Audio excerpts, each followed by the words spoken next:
This is a ManeHustle Media Podcast.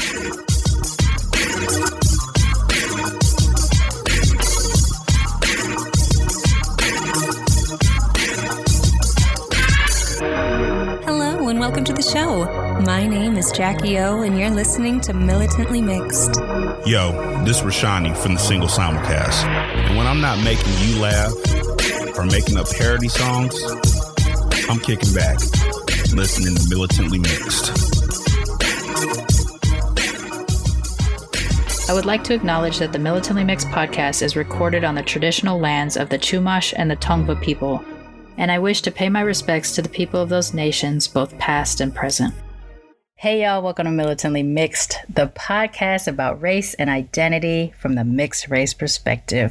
I am your host, Charmaine, aka Mixed Girl Maine, the busiest mixed race, bisexual, polyamorous, atheist, comic book nerd, cat mom, mask making, Gulf Coast Cosmos, comic book co-owning, Asian American Podcasters Association's Golden Crane Award winning podcaster in this podcasting game.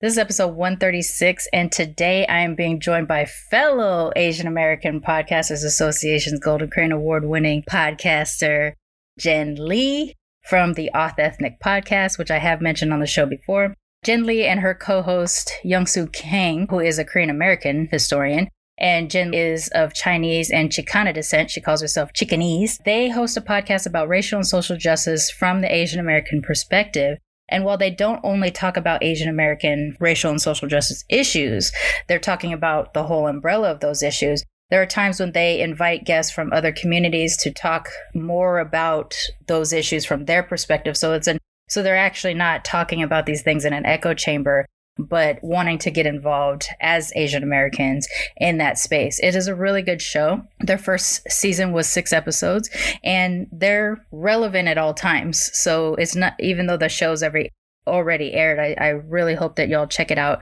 I will put a link in the show notes to the show because I think it is a really good show. And they're going to be releasing their second season this summer at some point, I believe is what they said. It was really fun listening back to this episode for the edit. We did record it a while back, but Jen is awesome. I really like her, and I hope that we become lifelong friends. We have a lot in common. We love food. We love food, and that is pretty much the bulk of some of the conversation that we had. So I really am excited about sharing this episode with y'all as well.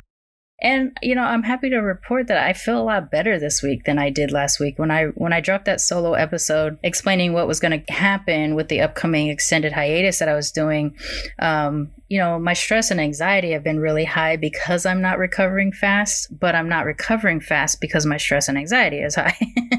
So I'm just feeding myself in this gross cycle of stress, anxiety, and prolonged health recovery. But when I let everybody know that and I published that solo episode, a bunch of anxiety released off my shoulders, knowing that, good or bad, making the decision to try to go on extended hiatus for the sake of my health and for the sake of having the time to transition from LA to Houston, while ramping up my business from a distance and ramping down my day job to a different version of it. I'm actually sticking with the school for a little while remotely, but in a different capacity than I currently am. It was just a lot, and I struggle with not being able to do it all. It's a big problem for me. I overpromise. I promise big with the expectation that I'm going to do that, and then I continue to stress myself out as I make it happen. I'm still capable, but it's not a healthy way to be. It's just not. I'm doing too many things, and I finally have to admit that is the case. And in doing that, and in also receiving the messages that I received from some of you, either in comments on the post that I did about the episode, but also getting some private DMs or some emails. Some of y'all jumped in to let me know that you would still be riding with me and with the show when I come back, and that you understand my need to take a hiatus. And it's so weird that I'm so apologetic about this too, knowing how many other shows do hiatuses or even seasons where they're gone for long periods of time and they come back. But, I got myself on a cycle of a weekly show when I got started, and I got to the point that I thought I was probably going to always have to do that. But that may not necessarily be the case. And maybe giving myself these breaks will allow me to produce better shows in the future as well, which is what I am always striving for. So thank you to everybody that sent me those positive messages and those encouraging things, and even the tough love messages. I appreciate those too, that are telling me to take the breaks. I'm going to. And I think because I made that decision last week, I actually do feel a lot better this week than I have in a while. So I think reducing that stress really helped. I'm still not at full health. I'm just not in as much pain as I had been, which is good, which is positive. Let's see, what else is going on? So at the time you're listening to this, it will have already aired, but at the time I'm recording this, we haven't done that yet. On Sunday, May 16th at 4 p.m. Pacific, 7 p.m. Eastern, I, alongside Rohan Jolie from the Blasian March and Asian Soph, activator here in Los Angeles from Mixed Present, we're going to be on a live stream panel discussion talking about Black and Asian solidarity and the legacy of Yuri Kochiyama and Malcolm X's relationship and the work that they had done in racial, social, political justice spaces. And so that is going to have aired live on Sunday on the Militantly Mixed platforms. And then on the 19th, which I think is Wednesday, that is going to air on the Blasian March platforms. It is something being organized and produced by Blasian March, but we're kind of co-doing it, and that's why it's going to air on live on Militantly Mixed. So check that out. If you miss it when it's live, it's going to be available again, or it's going to be available on YouTube for Militantly Mixed, but also it'll be available on the Blasian March platforms as well. And so maybe not this week, but next week I'll put links to that in the episode. But you can always go to the Militantly Mixed Facebook page or social media to find it. Instagram, we have links to everything there as well. So please do check that out. So let's jump into today's episode. Ahead of today's episode, I do want to say a couple of clarifying things for what we discuss in this episode. So we talk about the term Chicana. And I grew up in Southern California, in which the way that I had learned the word meant California-born Mexican to the people that I grew up around. And that I've kind of held on to that idea all this time. And I haven't really updated it or corrected it because I learned it from just regular ass people telling me how they identified. The actual definition of Chicano, Chicana, is someone of Mexican heritage that lives in the U.S. So you could be born here or born in Mexico, but if you have Mexican heritage, Mexican descent, and you're living here in the U.S., you can call yourself a Chicano, a Chicana. There's also Tejana, which comes up in the episode, meaning a Texas, person of Mexican heritage that lives in Texas or was born in Texas. And then we discuss a little bit the, Latino, Latina, Latinx, Latin. This is an area in which I am in learning mode right now. I'm trying to figure out what is the best way for me to state identity, Latin American identity on the show in a meaningful, thoughtful way that is also reflective of the way the community feels, knowing that the community is not a monolith. We've been using Latinx for a while now, and in doing some research and recent discussions I've had, that isn't necessarily something that makes sense to all people of Latin descent. And so I'm having discussions with people to try to figure out, what do I use when I'm talking in very general spaces versus what I use when someone tells me what their identity is. If someone tells me what their identity is, I'm going to use that. In this particular case with this episode with Jen Lee, she uses Chicana. I refer to her as Chicana all the way through the recording. That being said, in recent discussions I've been having, I'm starting to lean towards using Latin in the general sense because of the non-binary availability that is lent with that word. One, that it actually is something that you can say in Spanish versus Latinx, which if I guess you were to say it in Spanish, it would be like Latinx. But that's not what's said here in the States when we talk about it. And there's a mixed bag of people from Latin America who think it's weird that are using Latinx or Latin because they're fine with masculine and feminine in their language. And then there's people here that I've talked to that say, no, we want something that is gender neutral because some of us are gender neutral. So in trying to be as aware and thoughtful and meaningful in the use of my language that I always try to be.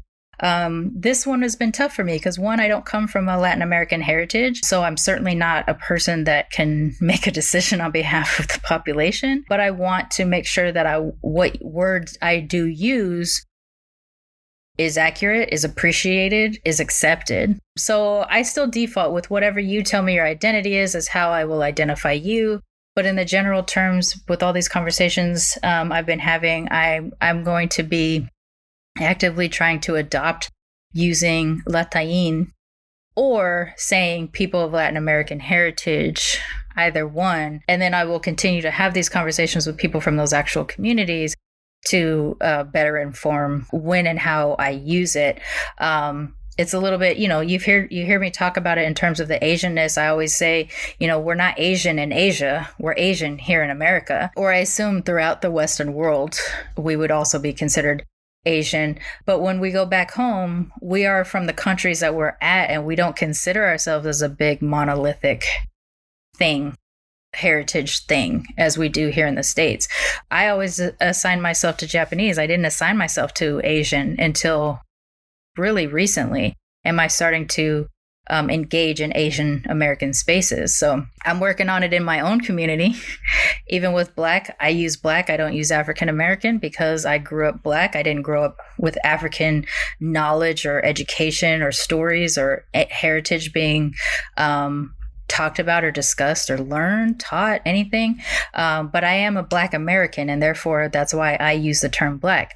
That being said, now that I understand where my heritage comes from, the different tribes of Gabon that I come from, and I'm doing my research of those places, I'm still not adopting the terminology. I'm not telling people I'm Gabonese. I'm telling people I come from a Gabon heritage of Gabon, Gabonese, what have you. So it's something I'm working on for myself too, but I don't want to not be mindful of the categories that I don't come from. And I want to use the right language for everybody, because this is a mixed ass show and we are some mixed ass people and we come from all over the place. And I want to make sure that whatever I do, that I'm not inadvertently erasing somebody with the language that I use. It's really important to me that I to do that actively. And, sometimes it really takes someone bringing it up for awareness to hit. And so having the conversations I've been having lately, it's why this has been on my mind. So when we talk in this episode about, and we use the word Chicana, we're using the word that the guest identifies with. And then also, like I said, I even tell her during the show that the way I interpreted that word versus the way it's actually meant to be received were different. So that's why I wanted to clarify that at the beginning of the show. All right, that's it. That's all I got. Without further ado, please join me in welcoming our latest cousin and my future food travel vlog buddy to the Militantly Mixed family, Jen Lee.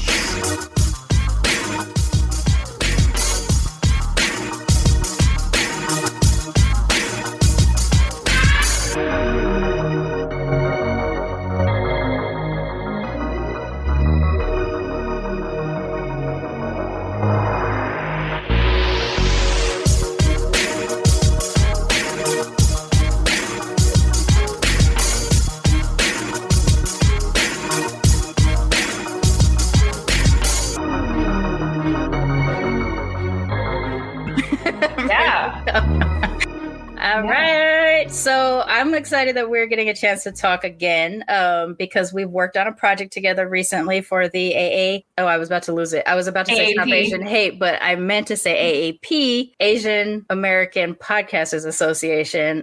We put together a document that had to do with things that we can do as content creators to support Stop Asian Hate, Stop AAPI Hate, etc. So we got to work on that together. And we also met through Asian American Podcasters Association because we were both winners. The Golden Crane Awards. So I'm excited. Let's get into it. Why don't you introduce yourself to everybody and let's go. Let's get into it. Sure. Yeah. Hey, everyone. My name is Jen Lee, she, her. I am half Chinese and half Mexican, though I kind of prefer the term Chicana, so the Chicanx, Chicano, Chicana terminology.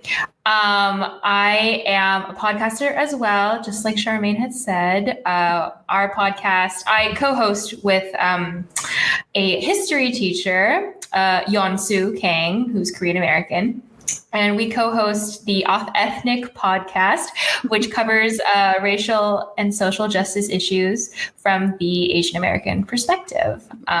So super happy to be here. When I'm not podcasting, I'm a UX writer at a tech company, a big tech company at that. But yeah, so I'm doing that. And I'm recently moved to Oakland, California. So I'm out in the Bay Area. I was in SF for a year, moved out to Oakland, and literally just today, I volunteered for an organization called Compassion Oakland, which kind of patrols the streets, but patrol was probably not the right word, but they just walk the streets and like help out the nais and the yeyes. So that's like Asian elderly, Chinese elderly. Yeah, to cross the streets, you know, because those lights are really fast. And we just had someone today come and like remember or like see the logo. They're like, "Oh, it's you guys. Can you help me walk me home?" So I walked like a cute grandpa home today. So. Oh, that's cute. Yeah, that's that. I know that they've been in Oakland, or the Bay Area in particular, has been more. Well, at least they've done the better marketing to let people know that exists, that service exists. I know it's happening here in Los Angeles too, but not to the degree that I even know how to find the people. But we do really seem to need now, in particular, to protect our elders more so than I think I've ever experienced in my life. I don't know specifically why in the recent uptick of Asian violence, even though I don't think it has decreased that much, but that they're going after the elders. Like, how is that a defense of COVID or whatever the things that they think that they're fighting against? I think that's really shocking, but that's awesome that you're participating in that. Yeah. Are you originally from California? Are you from Texas? Yeah, that's a great question. I kind of consider myself a nomad. I have a very long story, so I can kind of try and shorten it. But I was actually born in Hong Kong in 1993. So that was when Hong Kong was still part of British occupation. Rule, Right, British rule. So technically I could have gotten a British passport, but my Latina mom was like, no, she is 100% American. She's not going to have that crap. Like, no. So my parents were American diplomats. They worked for the government. So they were in Hong Kong at the time in their service. And I was born there.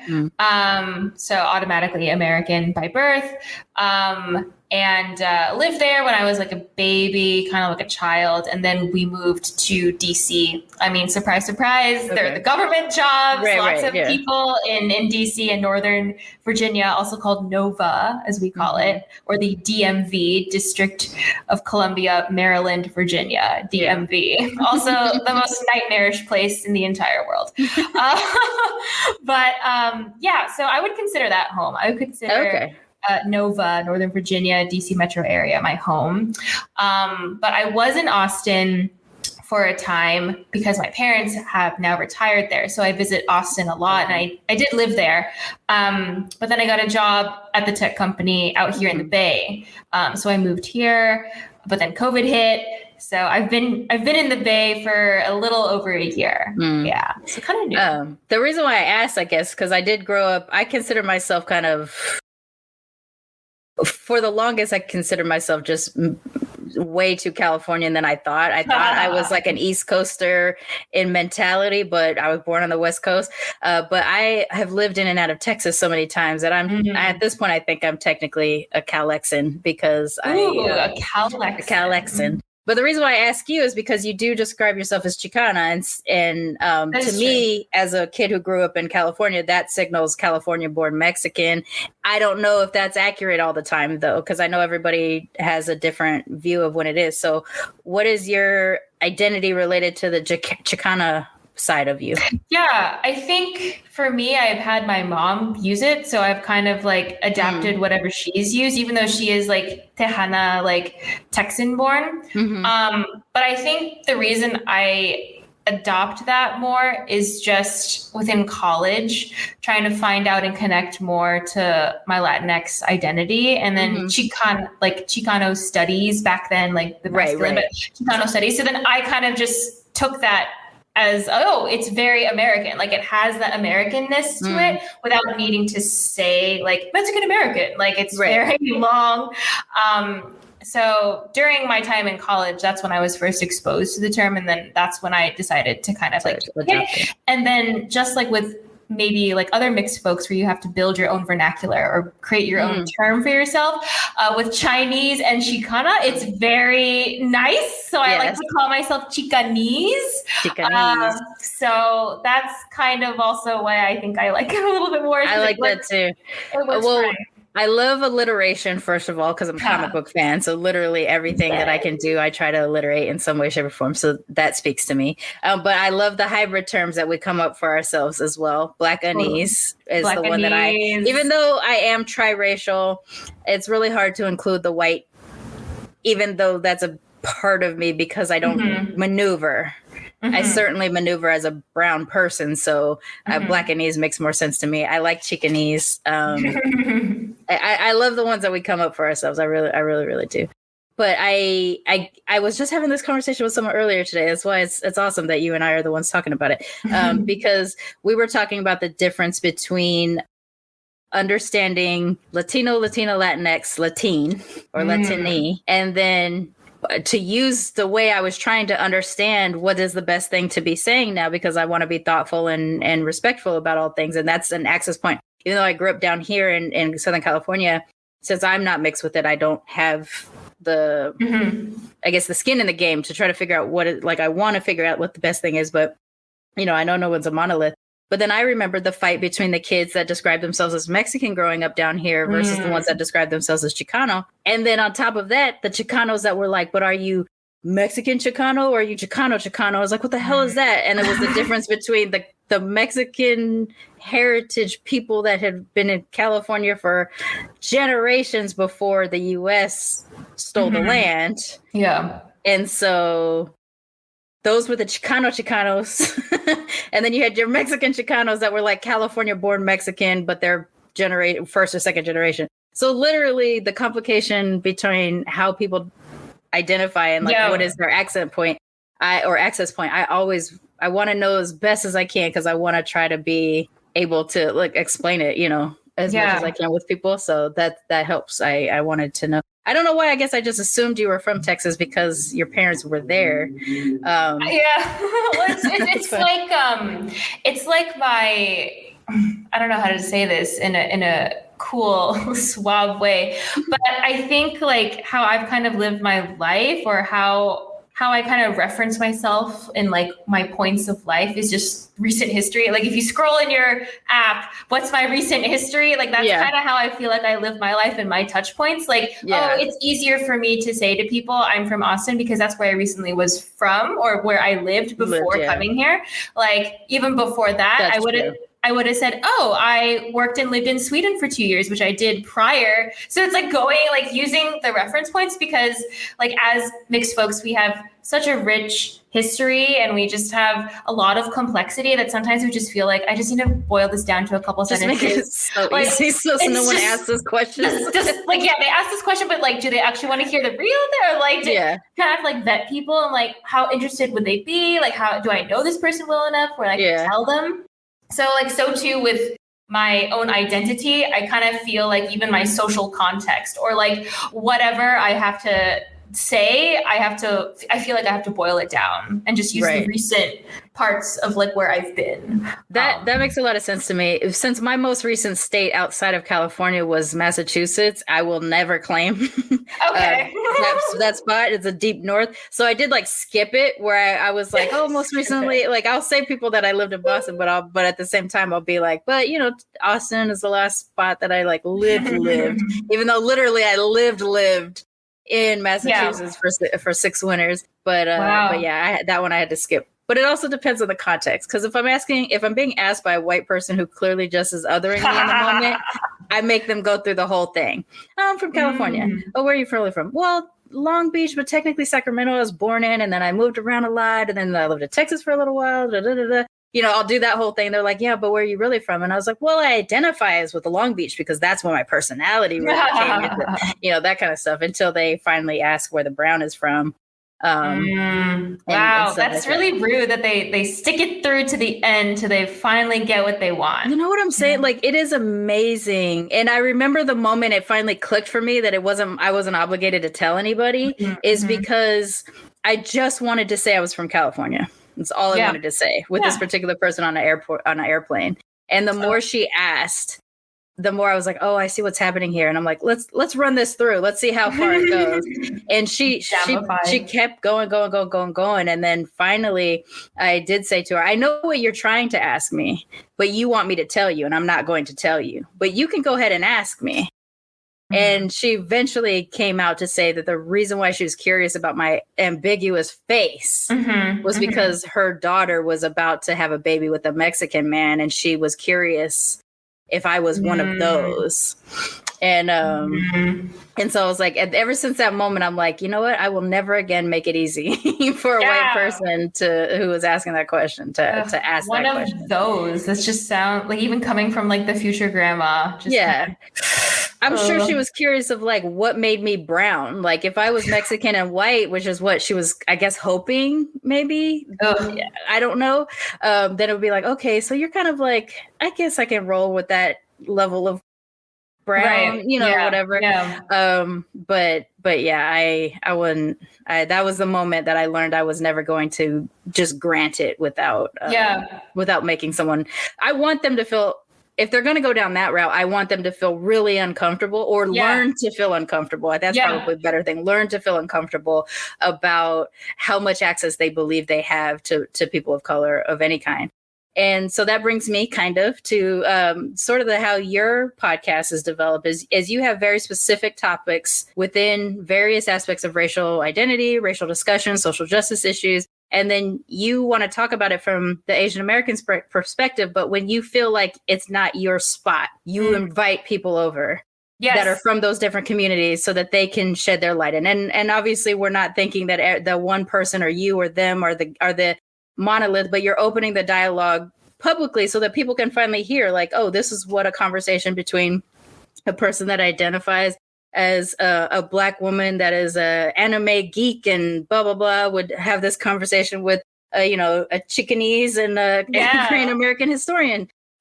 So let's get into a little bit of within your own racial identity, what got you to wanting to have these types of conversations on a podcast versus just like living your mixed ass life. Just I think that's a great question. I think for me, as a mixed individual, you straddle two, if not more, identities. Not even with identities related to skin color, ethnicity, etc. It could just be different aspects of your life. Oh, well, I'm a soccer player, but I'm also a what, Right. It can even be that, right? And I feel like I've come to realize maybe in the past 3-5 years, like that's a strength. To really be able to look at things in a multifaceted way. Right. Like that is a strength that we have. And I think because I'm able to look at things in such a different, in at least two different ways or multiple ways, I have this innate desire to just learn other ways that I may not be able to see or that I don't know. I think also as mixed individuals, we have to live a life of accommodation and code switching. Like, okay, I have to act Asian here. I have to act American here. I have to act a little bit more Latinx here. Like, well, maybe not me, but you know what I mean? Oh, I got to break out my Spanish here to help this abuelita or this little abuela in like the Chicago airport. Like she's lost. Like I'm going to break that out. So I think that's why I like to invite people who I don't have that identity. I don't have those experiences. And who am I to like say, oh, I totally know how a Black woman feels. Like, no, right, of course yeah. not. Like, I don't know. And like, I think I've always just been a very curious person and someone who really has become friends, or I found like it's easier to befriend people of color, and better yet, mixed friends. I kind of like, before coming onto the show, I kind of just did like a Rolodex of some of my really close friends, or just friends in general. And I'm like, I've got a lot of mixed friends. And it's kind of just like, once you find out, like even just today, when I was in Compassion in Oakland doing our walk around Oakland Chinatown, one of my, like pod mates, we have little pods. So one of my pod mates, Jamar, he is Black and Korean. And I was like, oh my God, I was like immediately just like, I knew like we're the same, but we're not the same, but I'm so excited that we're the same. I was like so excited. And then you could even tell like he was kind of excited too. And like, it was just, I mean, we were already kicking it off with like our other pod mate, and we were a great pod, but like I somehow felt like more close to him. Absolutely. Just the fact that they were mixed. No, 100%. So I grew up super mixed. Like my parents are both biracial. I'm a MGM, multi-generational mixed kid. All my cousins are mixed. I lived a very mixed life. Plus we're military family. So we just had mixed interracial families and mixed families all over the place. And then I went out into the wild. The wild. And weren't mixed people just laying around. And I was just like, where the hell? Like, that's when you realize, like, oh, there was something really kind of special about the way that I got to have access to people, because I own and enjoy my own cultures and stuff like that. But the second that I know someone else is mixed, I feel like we're the same, even if we don't have the same culture, have the same heritage. It's just, we at least know, we've all been asked, where are you from? No, where are you really from? What are you? We've all been exoticized or fetishized in some way, shape, or form. Oh, with you, I can get a Black and a Japanese girl. All those kinds of stuff. Like we can get we can get that, and we could have a context-free conversation, even if it is just about like, so I like fried chicken, but I really like sesame chicken more than anything. But like, if I could get sesame chicken with this waffle, then I've combined my Japanese fried chicken with my chicken and waffle dish, like that kind of stuff, where you could just have that conversation with somebody. No questions asked. Yeah. It's just like, 100%. I get this.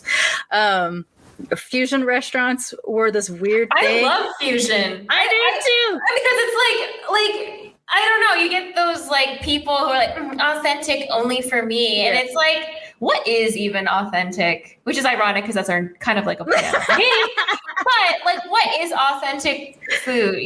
Like cultures are meant to mix. Yeah, I was just excited because I was like, I literally want to eat mixed food. I didn't know that was the thing. It was satisfying, but I was just like, this is amazing. And it was basically just because I wanted food to be like me, which is mixed, and I enjoy it. And going to cultural events and things like that too, I always did also seek out, like, are there any... you would look for booths or something that would indicate there was something available for you as a mixed person, all those kind of stuff. So I think the same phenomenon that we're talking about happened when we were on the award ceremony for the Golden Cranes.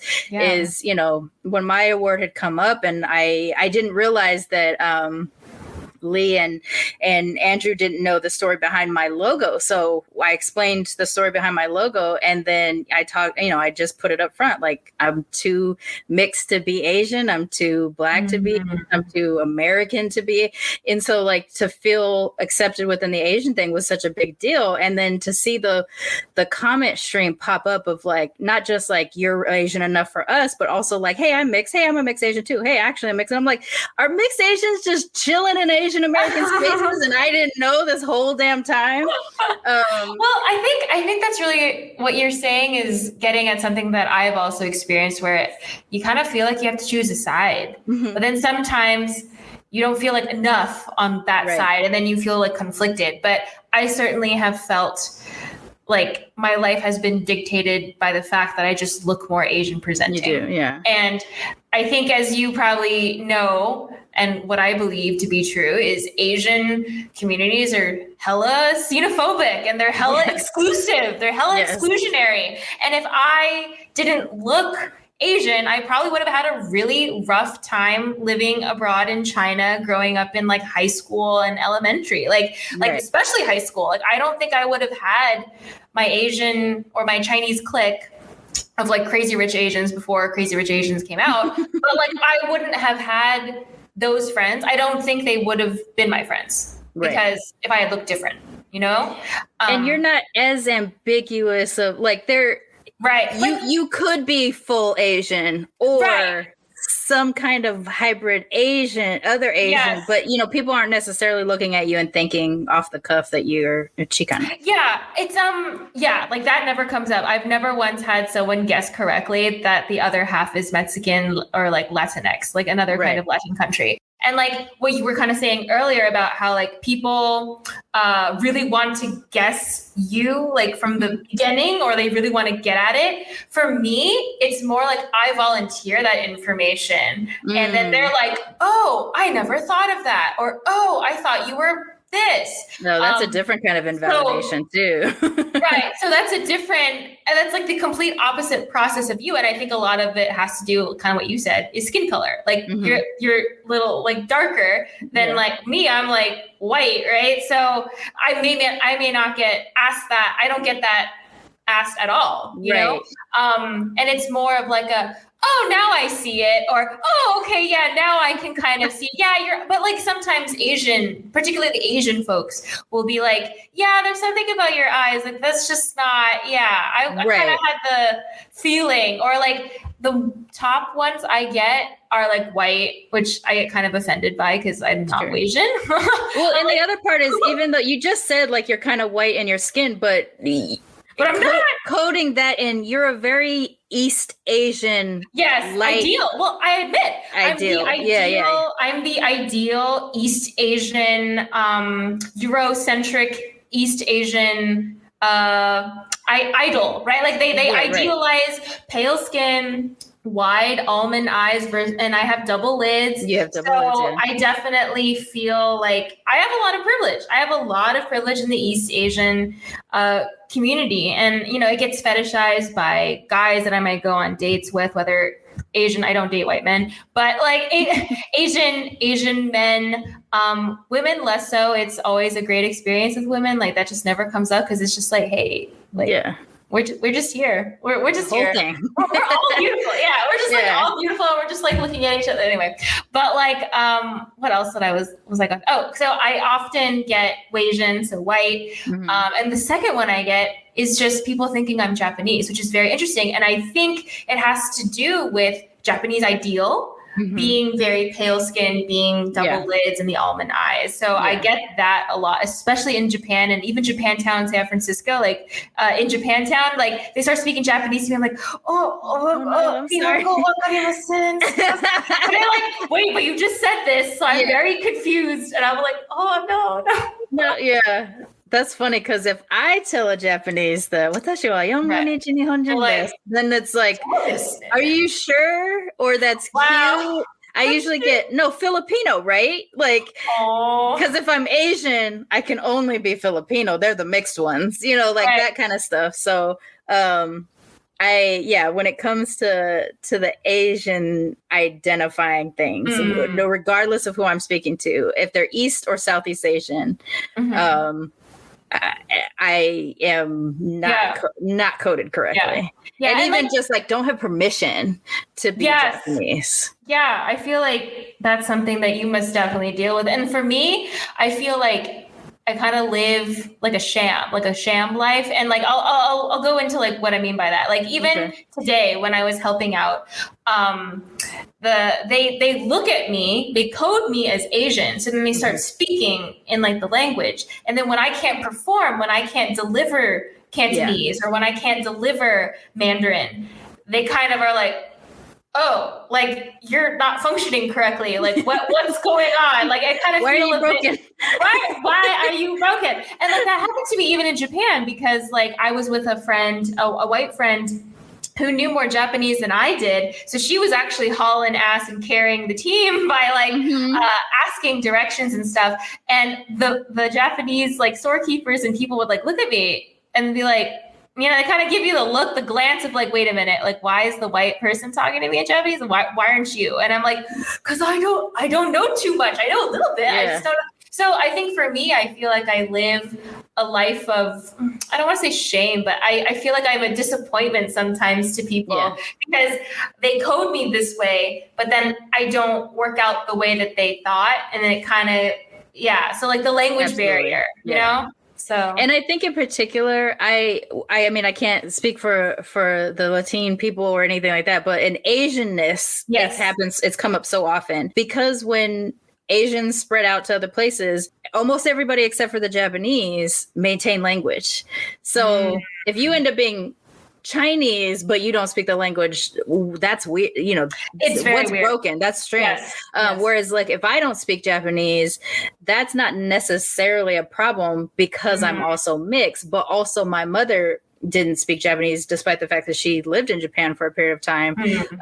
And that was less of a problem, you know, like that wasn't that big of a problem. It was kind of a thing, but not really. But the fact that my grandmother left Japan was the reason why her children weren't Japanese, not because she married a white guy and not be, you know, but because she left Japan. And so for me to have that many stages of removal, language, generation, you know, 2 generation or 2nd generation born in America, all that kind of stuff. And then I do speak a little, I don't speak a lot, but I do speak a little. And it is such a novelty. It's so cute or whatever. Also, they can't understand me, but also I'm doing a good job. You know, like it's just like just blows your little Asian mind when you have to deal with this. You're like, how can I both be, you know, really good and terrible? Are like fat, and I'm like, wait, what? Oh, that is that crosses a lot of Asian cultures. You're too fat, but also I'm going to keep feeding you, and don't turn me down for food because then you're not accepting my love because I'm not going to hug you. Exactly.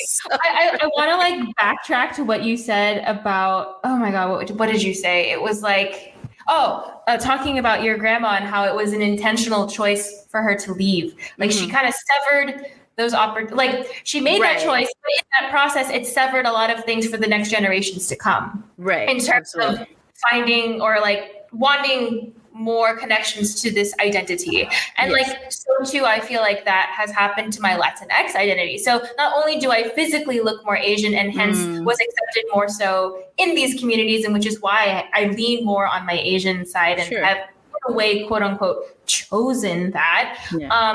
But I've chosen that side. But my mom, upon graduating college in San Antonio, because she's from San Antonio, Texas, once she left to go to Sacramento for a job, she kind of just cut everyone out of her life other than her mom and then my uncle, so her brother. Like she severed those ties. She was like, I'm getting out of the barrio, like I'm getting out of the neighborhood, this rough life. I'm going to have to do that. No one else really has done that in my family. And I need to do that. But in doing so, she severed a lot of ties with some of her, with like all of her other extended family, because, you know, there was drugs, there was violence, getting involved in gangs. Like one of her cousins got involved in that and unfortunately passed away in jail. So it was like a really rough extended family. So in order to protect herself and, you know, her nuclear family, so my abuelita and my tío, like she had to make those decisions. But in doing so, I feel like a year ago when I was in Texas, I was frustrated by that. And I was kind of resenting her a bit because I was like, I want to like pick up my Spanish again. Like I studied it all in like college. I did like Latinx studies and now I've lost a lot of it, but like, I mean, it's still there, but like, I was like, I want to do Mexican cooking. I love cooking as a hobby. And like, I want to get more into Mexican cuisine, and like, you don't know how to cook. And I don't have anyone else in the family to kind of reach out to and learn more. So I was really resenting that. But then it was also like, but that was like, how can I resent someone for wanting safety? For wanting financial stability for her mom and her brother and for herself. And then also just like also considering and realizing the bigger social factors of Tex-Mex food and Tex-Mex culture. So Tejana culture, like you didn't have your own ranch, like rancheros, right? Like you didn't have your own ranch. You didn't grow your own food. You had to like work long ass hours. You had to come home and put food on the table. What could you put? Like ready to go beans, wheat tortillas being sold and marketed to like Latinx families, which were way more unhealthier than corn, maize. You just had to like put rice, beans, and tortillas on the table. Like that was all you could do. That's what all a single mom who's like husband left her with 2 kids, like that's all you can do. And if that's what you grew up eating, that's kind of what you replicate, right? So how could I possibly expect my mom to know how to cook things from scratch and like idealized Mexican way of cooking, right? So that was probably a tangent, but like it really taught. No, that makes a lot of sense to me though, because I also have that with my grandmother, where she's just like, "Why do you care so much about the Japanese stuff?" Like, because she'll straight up be like, "You're not Japanese. Why do you like this?" And I'm like, "But aren't I? Because for her, it's not about the ethnicity or the culture; it's about the country." And so we, as mixed kids, I think, and I've talked about this on the show before, like I think there's a special kind of a different kind of mourning or grief that's associated with the disconnect from where we come from, whatever that means. And like, I'm born in Sacramento, raised in Texas and in Long Beach. So that's where I'm from. So the cultural things that I understand about those areas are me. And yet I'm longing for stuff from Japan. I'm longing for stuff from England. I'm longing for stuff from Gabon, because those are the places that my ancestors come from. And there's something that speaks to me about them. And I don't know what it is. And even the people that I would go to for an access point, like you said with your mom, like we've idealized the things we want access to. And we expect it of our families. And they might not be able to do, or you might be causing them pain. Like, I don't know what would make my grandmother so obsessed with America that she dated 2 Americans until she found one to marry, like, I don't know that kind of stuff. And I'll probably never know that stuff about my grandmother, because we only know our grandmothers as grandmothers. We don't know them as women, And so when we sit there and we try to do this, like, this is a conversation that I can have with other mixed folks that, and maybe even monoracial children of immigrant families too, probably have this too, where you grieve this thing that you want access to, but really don't feel like you can or have permission. I mean, it does suck. And I think it's also to do with history and the social constructs of their time when they came here. The objective was to assimilate. The objective was to be American, adopt this American way. And just like maybe that is what influenced like your grandma and my abuelita and like my Chinese ancestors. Like, for sure, if you think about it, like there were a lot of, like, I see even in my family photos of like my grandma, who I never got to meet on my Asian side. Elaine was like her English name, right? But I mean, she was so beautiful in like these cheongsams or like the qipao. So the Chinese dress, she would always be wearing them. Like rarely did I see her in like Western clothing. It's like, and I guess in a way, what you were talking about, idealizing the past and idealizing our roots. I do idealize her as someone who, like she wanted to keep that and didn't want to like totally modernize. Like she was from Hong Kong. Like she wanted to keep that identity. She never spoke English. She only spoke Cantonese to my dad and my uncle. But like, maybe that is idealizing, but I also feel like it's still impactful and like that inspires me to embrace more and learn more. So like, maybe it was based on false pretenses, but in a way it's still positive because I want to pursue more. Like I want to learn Cantonese. I want to do these things. Yeah. No, I think it's as equally fair that our families wanted to get away from things, if that's the story, that they wanted to get away from the things that they come from, and equally fair that we crave those things that they left behind.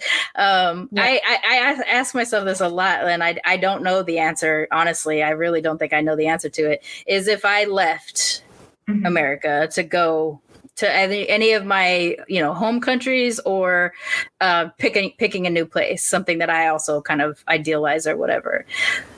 I feel like I wouldn't want to move somewhere that I didn't plan on assimilating to. And yet there's an aspect of me that is resentful of the fact that both of my grandmothers left their countries behind and adopted Americanness. And fervent, there's something about some immigrant families where it's like a fervent patriotism in Americanness that they adopt when they come here. And you're just sitting here it's like, I'm from here. This sucks. Why do we want to do this?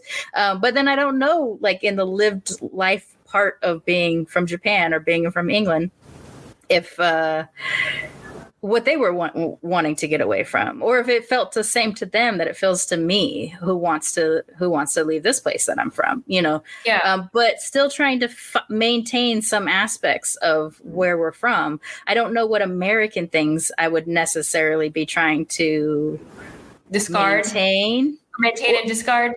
Yeah. Mostly discard. I think discard would be a lot easier to answer than maintain. But if I did decide to, let's say just pack it up and go to Gabon and be like, that's where my ancestors from. Let me see if I can do this. Even looking the way that I look, let's see if I can become a Gabonese. Certain things that I'm used to in my day-to-day life, obviously probably be a lot harder to discard, but it wouldn't be hard to call myself non-American anymore. I would be pretty easy. I think that would be pretty easy to do. I think that's really interesting because I am someone who has lived abroad and then being mixed.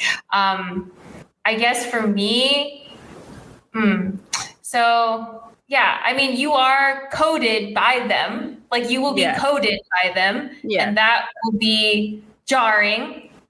It'll be disappointing, or maybe sometimes it'll be happy. It depends, but you will definitely be coded by wherever you go. Whether it is a place of your origin or not. For me, I decided to take an opportunity to work in Sweden. But would I want to assimilate? Never. But I definitely was perceived as being Chinese, straight up. That's what China. I was going to ask. Yeah. Were you straight American up from China, or China? Yeah. Straight up Chinese. But as soon as I opened my mouth, I was granted so many privileges of being American. Oh, you're American. That's super cool. They would kind of look at me at stores. Yeah, they would look at me at stores do you belong in my organic gene shop? I don't. And then as soon as I'm hi, they're oh, she's American. And suddenly I was then they were oh, how are you? How did you end up in Malmö? How did you? And I was just yeah. So it really reaffirmed actually my pride in being American in the sense of there was a lot more diversity and more mixedness that I grew up around and had access to. Exactly. Where people would be more likely to get me.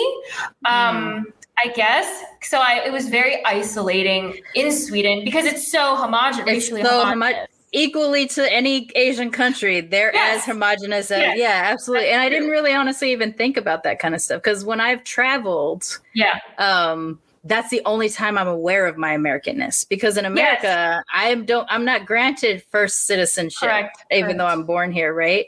It actually is harder for me to come back into the country than it is for me to leave the country with my American passport because of my brownness. So that's interesting because so far the places I've been have been predominantly white. I've been to Canada, England, France.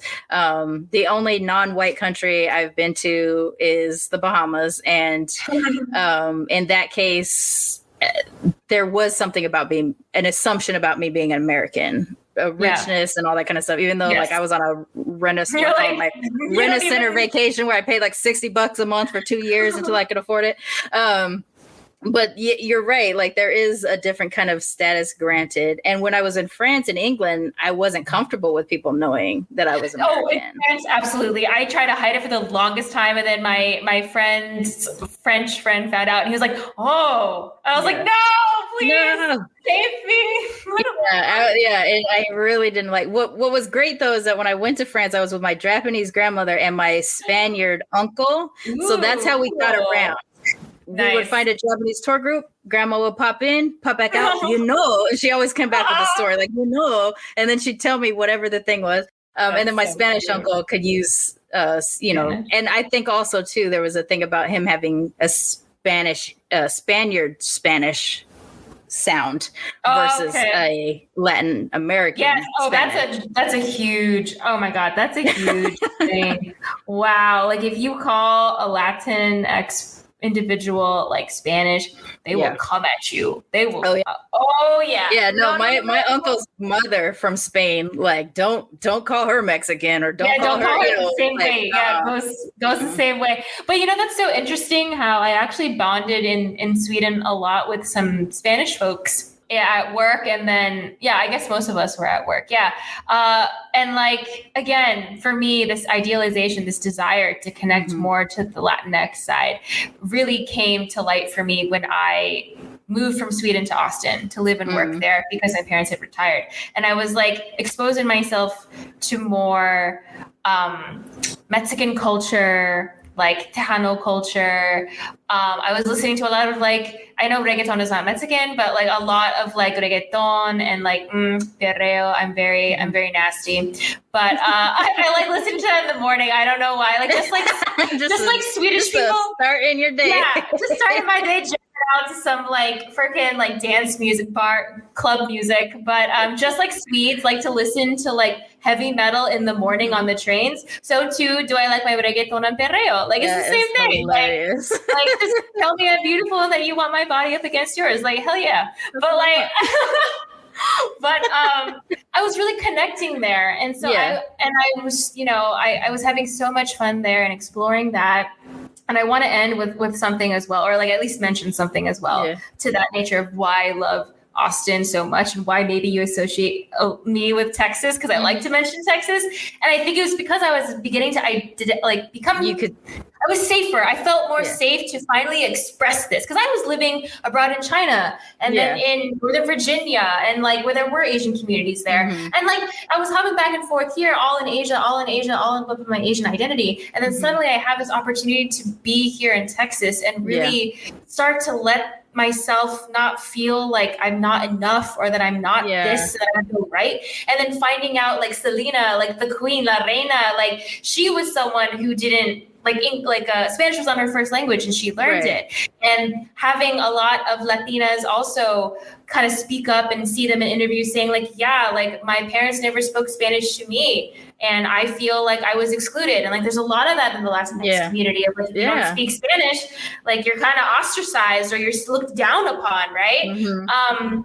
Where was I going with this? But so like I really loved Austin. So it was really hard for me to move to the Bay because I was so attached to this. And then you became Asian again because you moved to a place that's predominantly Asian. True. And there are places in SF like the Mission and like there are Latinx communities, but now I feel like it's very harder because I get translated and coded as Asian and therefore I get a lot of Asian opportunities, which I'm not saying is bad. I love that I can get involved in this community here in Oakland, Chinatown. But like, I do feel like I was like, oh, this is like too little too late. I kind of feel like I missed my chance again. And I want to go back to Austin. Like if I want to move somewhere, I would like to go back to Austin. And like, I'll just like really quickly end with something, or at least mention this, this really spiritual experience. I know we've kind of been talking a little bit about like, just longing for this, idealizing and longing for this, this other or this foreign land or thing. I went to the Pecos, I believe it was like the Pecos Reserve. It's like this Pecos River runs through this deep canyon in Western Texas. Like it took us like 7 hours for my family and I to drive there. It's like a national heritage site. It's like a heritage site protected by like the state and stuff like that for Native American indigenous art. And I'm not a religious person or anything, but I felt very at peace there. Like it was just, we hiked there. It was like in the heat of summer. So it was hella hot. The eagles and like the hawks, or not the eagles, the hawks were like huge, but like super comfortable with like humans. They came like really close to us. And I was like, yo, I'm scared. But like realizing like, oh, they kind of know humans because indigenous people were on and lived in this canyon with them in harmony. So maybe through the generations, they've also like felt so they're like, it's normal. It's normal to be around things that look like us. But then I felt this way just at peace, and like the wind and just everything. It felt so nice walking there with my family, only to go to the very whitewashed, colonial-esque, like little dioramas and like history of like, look at this huge ass walk. And I'm just like, and I was like, wait, oh, right. Like, I didn't know Chinese, like, migrants were here along with Latinos and the indigenous people and white people all at the same time living in this very canyon. Right. And I just felt like, oh, I wonder if that's why I felt so like at peace, or like I felt a certain way about this place because there were Asian people, there were literal Chinese people here. Few like 100 years ago, like 100 years ago, there could have been like Chinese people here along with like Latinos, along with like indigenous folks. And I was just like, wow, what a place to be.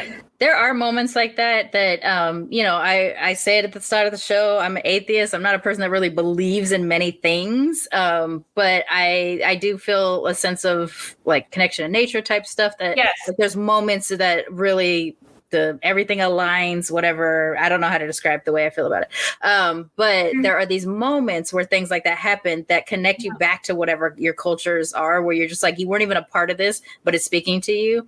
Yeah. And I think that's where, like, if I'm at a Japanese heritage festival of some sort and someone's playing taiko drums and all of a sudden, like, I'm weepy because it's talking to something. Yeah, it's a beautiful sound. If I'm at a Juneteenth thing and there's these African drummers and dancers, and then on top of it the drummers are women, which is a big deal because there weren't women drummers and stuff like that, and all of a sudden I'm weeping again. But it's this thing of where like something outside of the culture that I had access to but is somehow tied to the cultures that I'm from. It like my DNA is lit up because I can feel, you know, I'm hearing it and I can feel I can connect to it. So I think like what you're describing is those moments that I think I've experienced too, where it's just like, this is where the grief, maybe the longing comes in, is that, you know, even though we left, even though somebody in our, you know, left and moved on or whatever, it's still in here. It's still coursing through our veins. We can change it. We can change it for the better. And that's beautiful. Yeah. And that's one of the things that I'm grateful. I mean, I'm sure I would have been a perfectly happy monoracial, whatever. But like as a mixed person, I'm grateful to not just have that with one space, but to have that with many. And I never knew, like, I was like, I'll never have this on the white side. Like I don't know any white moments of, and then I went to Stonehenge. And granted, it's a weird place. So you're already prone to like expecting things, but there's a weird kind of silence that's there, even those people all around you. And the way that you hear the wind as it goes through the plane, because it is a very windy space, where that was the only time that I can think of on record in my life that I felt like a similar kind of connection. But again, we're talking about people that were more connected to the land than necessarily the colonizer type, which is that's very true. I mean, you know, I'm assuming, but yeah. So I think there's these moments, these things that wake us up and remind us that it's okay that we're from where we're from. It's okay that we're different than the people we originate from, but that they're always there. They're in there, and I think it's fair to like you pursue whatever it is that longing is wanting you to do, you know. Absolutely. Like if it is listening to music, if it is eating the food, is it finding a hybrid dish, or making one, or creating something that works for both.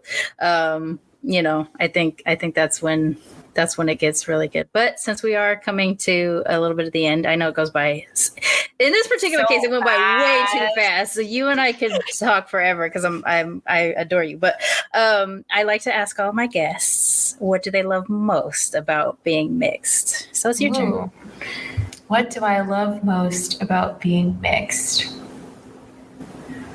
I mean, you and I didn't talk about a lot of trauma, but in the early days of this show, which is why I started to ask the question, it was very trauma heavy.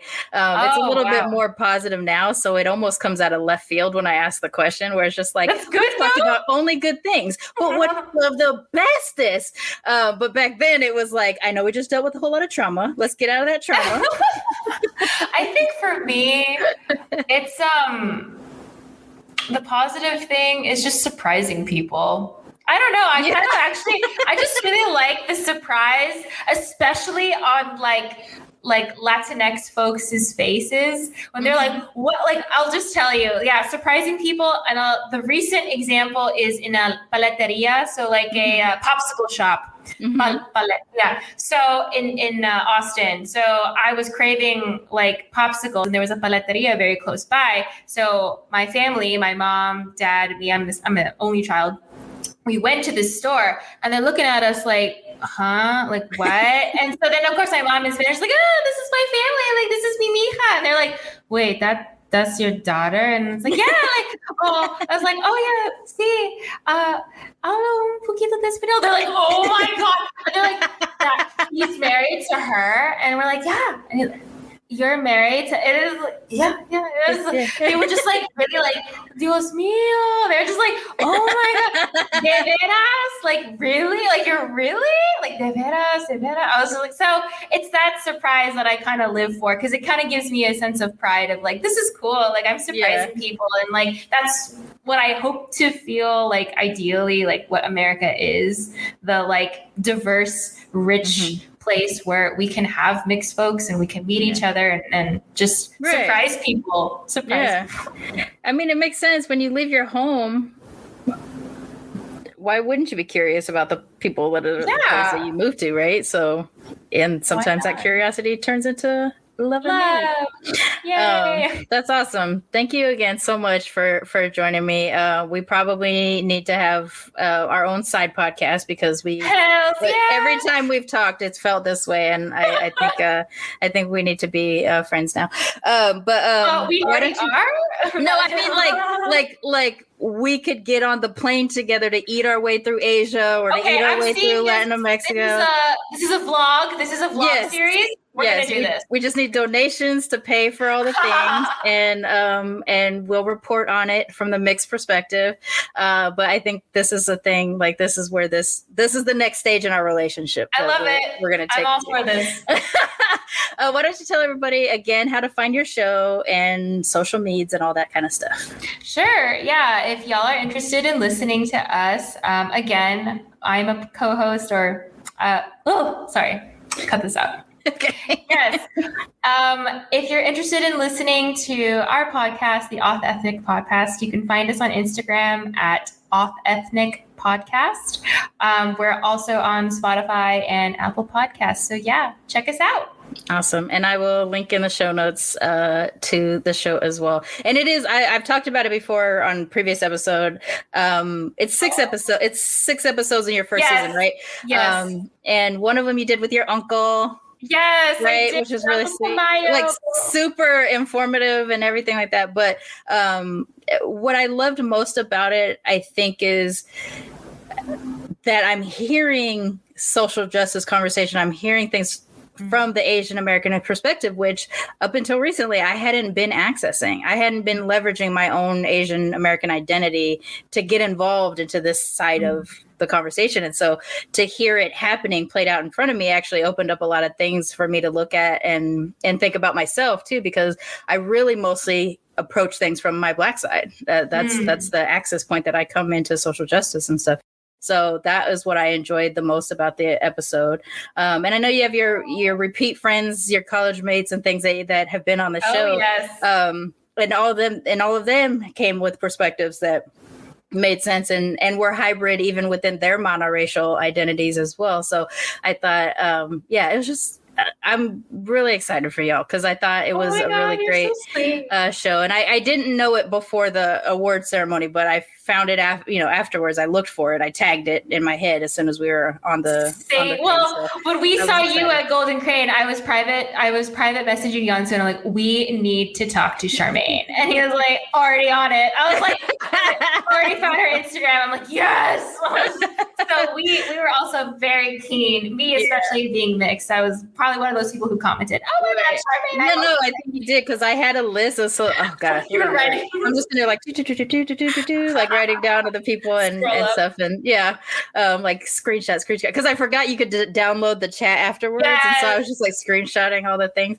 You were one of the bucket list people to reach out to, and then when we got paired together for the project, I was like, I'll do it with Charmaine. No one else do it. No one else.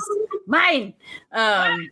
But again, thank you so much. I'm so glad that we got to do this. And having me. Yeah. All right. That's all I got. Peace, love, man. Have a great day. You too.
Militantly Mixed is a ManeHustle media podcast, produced and hosted by me, Charmaine Fury.